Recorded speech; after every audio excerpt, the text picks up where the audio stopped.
अस्सलाम वालेकुम दोस्तों, आज है 19 अक्टूबर 2024। तो आप लोगों को चंद सेकंड्स में ढेर सारी सब्जियों के रेट बता देते हैं।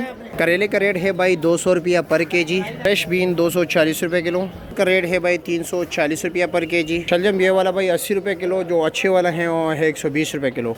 बंद गोभी का रेट आज भाई काफ़ी डाउन हो चुके हैं, 50-60 रुपया पर केजी है। आलू टिंडा क्या रेट है? 750 150 रुपये किलो। और पाकिस्तानी गाजर 600 रुपया 120 रुपये किलो। चाइना गाजर भाई 360 रुपया पर केजी। खीरा 120 रुपये किलो। गोल कद्दू भी 120 रुपये किलो और अरबी है 160 रुपये किलो। गोल बैंगन 140 रुपया पर केजी।